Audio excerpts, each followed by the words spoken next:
கடந்த வாரம் நான் குடும்பத்தோடு சென்னையிலிருந்து உளுந்தூர்பேட்டைக்கு காரில் பயணம் செய்து வந்தபோது ஒரு விபத்து ஏற்பட்டது. அது தொடர்பாக விழுப்புரம் தாலுகா போலீஸ் ஸ்டேஷனில் ஆக்சிடெண்ட் அப்படிங்கிற ரீதியில் எஃப்ஐஆர் பதிவு செய்யப்பட்டிருக்கிறது. ஆனால் அதற்கு பிறகாக நடந்த சம்பவங்களை நாங்கள் ஆராய்ந்து பார்க்கும்பொழுது பல விஷயங்களையும் விசாரித்து பார்த்தபோது அது விபத்தா அல்லது திட்டமிட்ட தாக்குதலா என்கிற ஒரு வலுத்த சந்தேகம் எங்களுக்கு ஏற்பட்டது. இந்த வழக்கை பொறுத்தவரை திட்டமிட்ட தாக்குதல் என்கிற ரீதியிலான பிரைம ஃபேசி முகாந்திரம் இருப்பதாக நான் கருதுகிற காரணத்தினால விழுப்புரம் எஸ்பி அவர்களை சந்தித்து இந்த கேஸில் பிளான்ட் அட்டாக் திட்டமிட்ட தாக்குதல் முகாந்திரம் இருப்பதாக காவல்துறையினர் கருதி அது சம்பந்தமான விசாரணையை அந்த கோணத்தில் விசாரிக்க வேண்டும் என்கிற மனுவை அளித்திருக்கிறேன். அதாவது நான் வந்தப்போ விழுப்புரம் ஜானகிபுரம் பஸ் அந்த பிரிட்ஜில் பஸ்ஸு லெஃப்ட் லேன்லேருந்து நாங்கள் எங்களுக்கு சைடு கொடுத்துட்றாங்க. சைடு கொடுத்துட்டு லெஃப்ட்லேருந்து ரைட்டில் டக்குன்னு டேர்ன் ஆகி பிரேக் போடும். அதனால் என்னுடைய கார் அந்த பஸ்ஸில் போய் முட்டுது. ஆனால் என்ன அதை தாண்டி பெரிய சந்தேகம் என்ன அப்படின்னா, விபத்து நடந்த 2-3 நிமிஷத்துக்குள்ளாக மேலும் 2 நேஷ்னல் டிரான்ஸ்போர்ட் பஸ்ஸுகள் எங்களுடன் மோதி அந்த பஸ்ஸுக்கு முன்னும் பின்னாகவும் உடனடியாக நிறுத்தப்பட்டது. அந்த நேரத்தில் ஓனர்னு ஒருத்தர் எங்ககிட்ட பேசினார். பஸ் டிரான்ஸ்போர்ட் ஓனர் ஏன் பஸ்ஸில் வந்தார் அப்படிங்கிற ஒரு சந்தேகமும் அந்த நேரத்தில் இருந்தது. அந்த 2-3 பஸ்ஸிலிருந்து டிரைவர் அந்த பணியாளர்கள் எல்லாம் எங்கள் காரை சூழ்ந்தாங்க. அந்த நேரத்தில் உளுந்தூர்பேட்டையினுடைய பாஜக நகர தலைவர் வாகனம் எதேச்சா அந்த நேரத்தில் அங்கேருந்து ஒரு 4-5 பேர் இறங்கி வந்ததுக்கப்புறம் பஸ் ஓனர் என்று சொல்லப்பட்ட நபரும் மற்றவர்களும் அங்கிருந்து சென்று விட்டார்கள். அதுவும் தவிர எங்களுடன் மோதி அந்த பஸ்ஸில் பயணிகள் யாரும் இல்லை.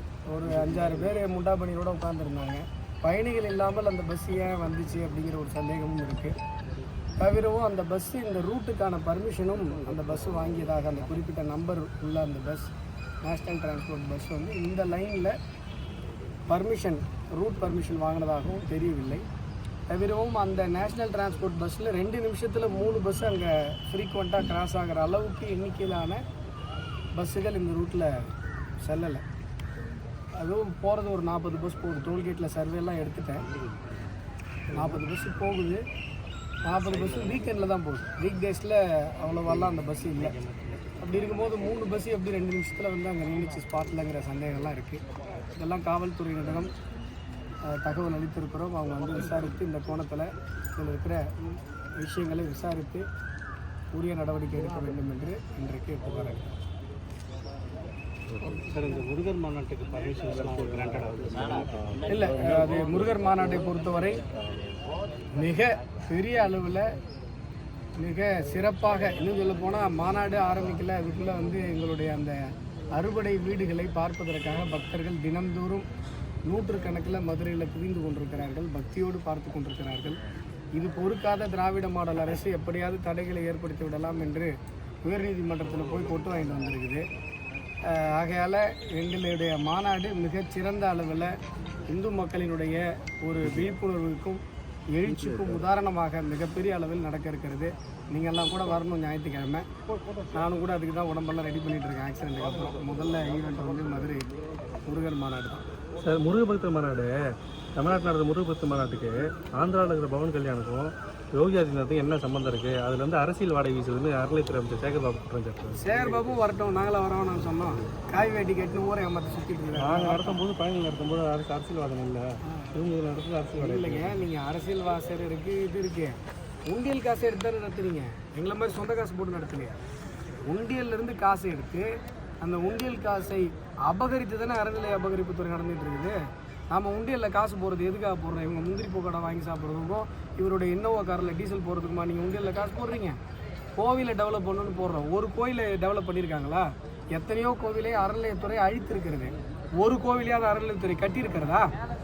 அதனால் சேகர்பாபுலாம் பேசக்கூடாது. விருப்பப்பட்டால் வரட்டும் மாநாட்டுக்கு.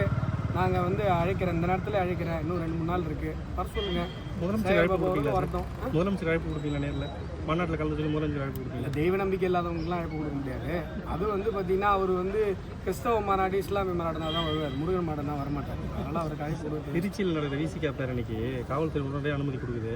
நம்ம மதுரையில் நடக்கிற மாநாட்டுக்கு பல்வேறு நிபந்தனைகள் விதிக்கிறாங்க சார். இந்த பாஸு, அந்த ட்ரோன் கேமரா அலௌட் இல்லை அப்படின்ற மாதிரிலாம் ரொம்ப கடுமையான பாஸு. கோர்ட்டுக்கு போனாங்க, கோர்ட்டுக்கு போய் கோர்ட்டுக்கிட்ட குட்டு வாங்கி கோர்ட் என்ன சொன்னிச்சு, இப்போ என்ன திமுக காரங்க மட்டும்தான் மீட்டிங் போடணுமா தமிழ்நாட்டில், வேறு எந்த கட்சி மீட்டிங் போட்டால் நீங்கள் அனுமதிக்க மாட்டீங்களா அப்படின்னு சொல்லி கேள்வி மேலே கேள்வி கேட்டு உயர்நீதிமன்றத்திடம் கொட்டு வாங்கியதற்கு பிறகு தான் எங்களுக்கு இந்த அனுமதி இந்த திராவிட மாடல் அரசு கொடுத்துருக்கிறது.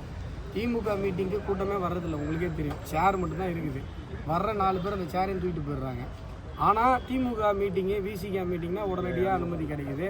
ஆனால் எங்களுடைய மீட்டிங் பிஜேபி கொடியை பார்த்தாலே பதறாங்க சார். நாங்கள் போய் ஏற்கனவே இருக்கிற கம்பத்தில் கொடி இறக்கிட்டு திருப்பி ஏற்றினா கேஸ் போடுறாங்க.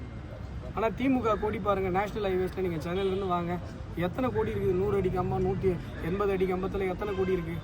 இங்கே திராவிட மாடல் அரசு ஒரு விஷயத்தை பார்த்து பயப்படுகிறது அப்படின்னு சொன்னால் பிஜேபியை பார்த்து அஞ்சு நடுங்குகிறது, பிஜேபியை பார்த்து பிஜேபி கொடியை பார்த்தா திமுகவுக்கு கொலை நடுங்குகிறது. அதனால் நாங்கள் எந்த மீட்டிங் இந்து அமைப்புகள் பண்ணாலும், இந்து முன்னணி பண்ணாலும், பிஜேபி பண்ணாலும் எங்கள் தடையை ஏற்படுத்துவதற்கான தகுதி திட்டங்களை கட்டமைத்து விடுகிறார்கள். சார், அதிமுக தலைமையிலான கூட்டணியில் இடம்பெறுறது விசிகாவுக்கு எந்த நிபந்தனை இல்லை, எந்த ஆட்சேபனையும் இல்லை. நாங்கள் பாஜக இருக்கிறதுனால எங்களால் அங்கே சேர முடியாது அப்படின்னு திருமாவளவன் சொல்லுங்கள். நீங்கள் திருமாவளவன் அவர்களை பொறுத்தவரை அவர் வந்து திமுகவினுடைய கச்சேரியில் ஜங்கு செக்கு போடுற இடத்துக்கு போயிட்டாருங்க. அதனால் அவருடைய இதை வந்து பேச்சை வந்து நம்ம சீரியஸாக எடுத்துக்க முடியாது. 2009 உச்சக்கட்ட போர் நடந்தபோது அந்த உச்சக்கட்ட ஈழத்தில் சொல்கிறேன், ஈழத்தில் அந்த விஷயங்களுக்கு எதிராக பேசியதாக காட்டிக்கொண்ட கட்சி அங்கே 1.5 லட்சம் பேர் இறந்து அந்த ரத்த ஈரம் காய்வதற்குள்ளாக காங்கிரஸோடு கைகோர்த்து, சோனியாவோடு கைகோர்த்து மேடையில் நின்றவர் திருமாவளவன். அவருக்கு வந்து அரசியல் எத்திக்ஸ் அப்படின்னா என்னன்னே தெரியாது. அதனால் அவர் பேசுகிறத ஒரு சீரியஸாக எடுத்துக்கிட்டு சார், திட்டமிட்டு மதவாத மாநாடு நடத்துறதா 5 யார் விசிகா மாநாடு சொல்கிறாரா? இங்கே வந்து முருகர் மாநாடு வந்து பார்த்தீங்கன்னா மதவாதம் திட்டமிட்டு மாநாடு நடத்துறதா. மதவாதம்னா என்னங்க? ஒரு குறிப்பிட்ட மதத்தை போற்றி, ஒரு குறிப்பிட்ட மதத்தை கூலி வாரி தூற்றி திட்டுவதற்கு பேர் தான் மதவாதம். நாங்கள் என்றைக்காவது எந்த மதத்தையாக திட்டிருக்கோமா? ஆனால் விசிகா திட்டிருக்கு. அசிங்கமாக பொம்மை இருந்தால் தான் அது வந்து இந்து கோவில்னு சொல்லி திருமாவளவன் சொல்லியிருக்காரு. இந்து திருமணங்களில் சொல்லப்படுற மந்திரங்களுக்கு கொச்சையான அர்த்தத்தை ஸ்டாலின் சொல்லியிருக்காரு. இப்படி இந்து தர்மத்தை அழிக்கிறது தான் என்னோட நோக்கம்னு சொன்னார் உதயநிதி ஸ்டாலின். இப்போ எங்கே தெரியல, ரொம்ப நாள் நாளுக்கான மறுபடியும் சொல்லுவார் இந்து மதத்தை அழிக்கிறது. ஆகையால் வந்து இதுதான் மதவாதம். நாங்கள் பேசுகிறது மனிதவாதம். இங்கே இருக்கிற அரசியல் கட்சிகள் எல்லாம் மதவாதத்தை பேசிக்கொண்டிருக்கிறது, பாஜக மட்டும்தான் மனிதவாதத்தை பேசிக்கொண்டிருக்கிறது. சார், பாமக நடக்கிற குழப்பத்துக்கு பாஜகவோட தலையீடு இருக்குன்னு குற்றச்சாட்டு இருக்கு சார். இந்த கருத்தெல்லாம் யாருங்க சொல்கிறாங்க? ஏங்க உங்கள் வீட்டு குழாயில் தண்ணி வரலன்னா கூட பாஜகவோட தலையீடு இருக்குன்னு சொல்லி சார். இல்லைங்க, பாஜக இடதுசாரி சிந்தனைகளோடு துவங்கப்பட்ட பாமக இன்னைக்கு வலதுசாரி சிந்தனை நோக்கி போயிட்டு இருக்கு அப்படின்ற மாதிரி குற்றச்சாட்டு வச்சு பிஜேபி வலதுசாரி கிடையாது. இந்த வலதுசாரி வாயில் சாரிலாம் எங்ககிட்ட சொல்லாதீங்க. நாங்கள் வந்து இந்திய தத்துவத்தை பேசிக்கொண்டிருக்கிறோம். எங்களுடைய தத்துவம் இந்திய தத்துவம். இடதுசாரிகள்லாம் சேர்ந்து எங்களுக்கு வலதுசாரின்னு பேர் வச்சா அதெல்லாம் நாங்கள் ஒத்துக்க மாட்டோம். எங்களுது இந்திய தத்துவம். மற்ற தமிழகத்தில் இருக்கிற அரசியல் கட்சிகள் எல்லாம் அந்நிய நாட்டு சித்தாந்தங்களை பேசிக்கொண்டிருக்கிறோம். கம்யூனிசம் வெளிநாட்டிலேருந்து வந்த தத்துவம், திராவிடம் கார்டூலுங்கிற வெள்ளைக்காரன் கொடுத்த தத்துவம், காங்கிரஸ் ஆரம்பித்ததே வெள்ளைக்காரன் தான், இப்போயும் இத்தாலிக்காரங்க தான் நடத்திட்டு இருக்காங்க.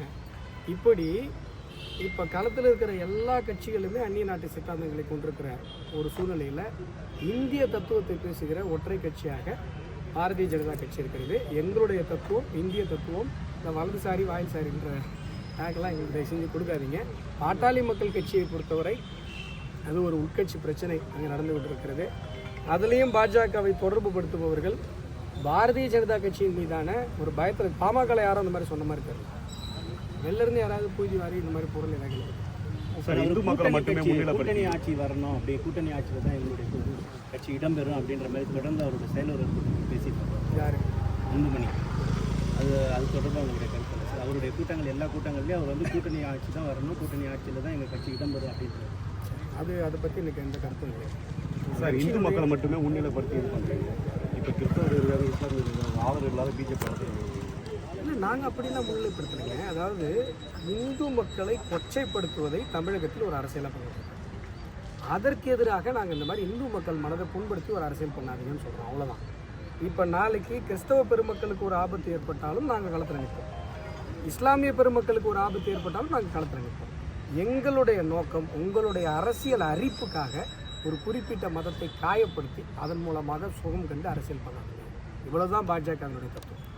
இந்து மக்களை திட்டுவதை, இந்து தெய்வங்களை கொச்சைப்படுத்துவதை, இல்லை இந்து சொத்துக்களை ஆக்கிரமிப்பதை, முருகர் மலையை வந்து சிக்கந்தர் மலைன்னு சொல்லுவதை, இதையெல்லாம் எதிரில் இருப்பவர் நிறுத்தி கொள்ளட்டும். நாங்கள் எங்களுக்கு அதுக்கான வேலையை நாங்கள் மக்கள் அரசியல் பண்ணிகிட்டு இருக்கோம், மனிதவாத அரசியல் பண்ணிட்டு இருக்கோம். சார், இப்போ மத்திய அரசு மாநில அரசு பார்த்தீங்கன்னா ஆர்டிஐயில் வந்துட்டு தனியார் பள்ளிகள் வந்து 25% வந்து இது பண்ணியிருக்காங்க. இந்த வருஷம் வந்து மாணவர் சேர்க்கை நிறுத்தப்பட்டிருக்கு.